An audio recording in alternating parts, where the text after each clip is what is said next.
Canadian history is interesting, complex, controversial, and sometimes kind of funny. Today, I want to talk about one of the funnier and more interesting moments. Between 1891 and 1896, Canada had 6 different prime ministers. Now, in most stable countries, that would be absurd, but the story of how and why it happened in Canada involves scandal, resignations, and death. So in today's lesson in Canadian, we're going to look back on the history of the strange 7th Parliament of Canada and the 6 Prime Ministers who served during those 5 years.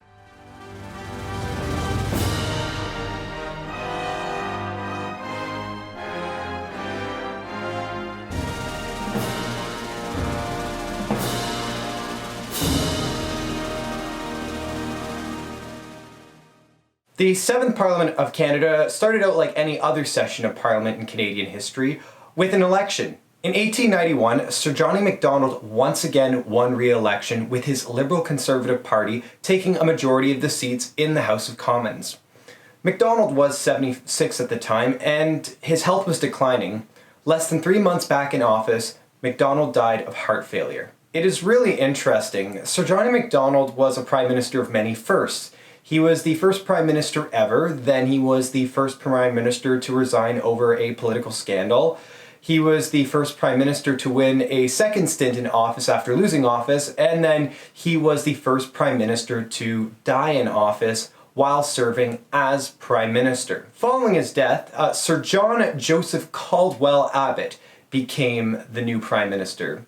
John C. Abbott was an interesting Prime Minister. He was the first Prime Minister to have actually been born in Canada, and he was the first Canadian Senator to become Prime Minister. Being Prime Minister while in the Senate is very rare, and it has only happened twice in Canadian history.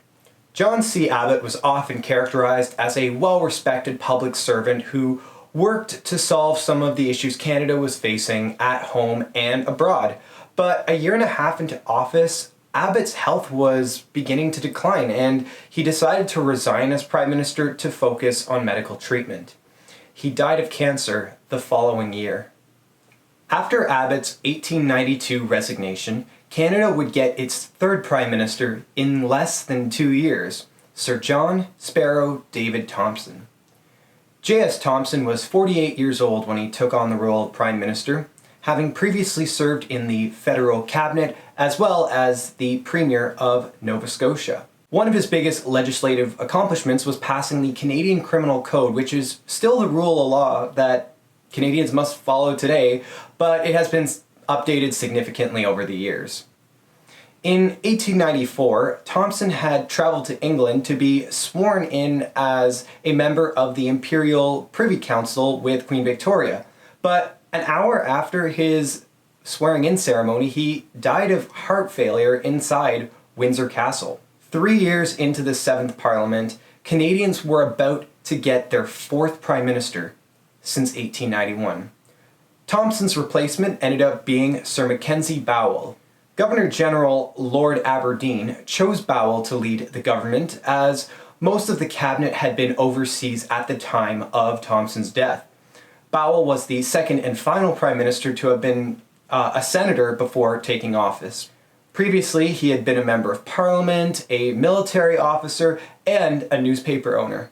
Bowell's tenure as Prime Minister was largely defined by his incompetence during the Manitoba schools question.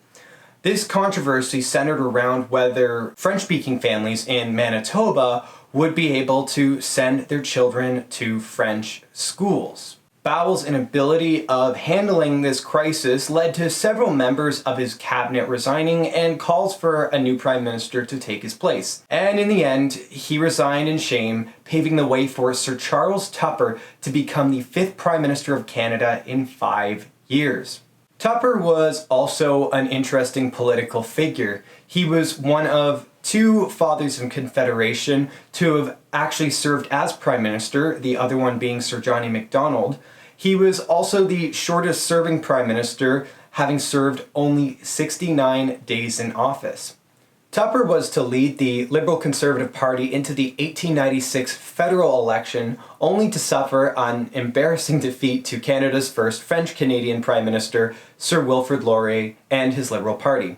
So, in 1896, the complicated 7th Parliament came to an end, and the 8th Parliament would welcome Canada's 6th Prime Minister in a span of 5 years. Laurier would go on to spend the next 16 years in office as Prime Minister. Today, he is considered as one of the best Prime Ministers in Canadian history. Meanwhile, the 4 previous Prime Ministers have been long forgotten, except in Canadian school books that have a list of Prime Ministers. So, did that seem strange? Do you have any other strange moments in Canadian history you want me to talk about? Let me know what you think in the comments section below. A list of sources is available in the description. Please don't forget to hit that subscribe button, and we'll see you in the next lesson in Canadian.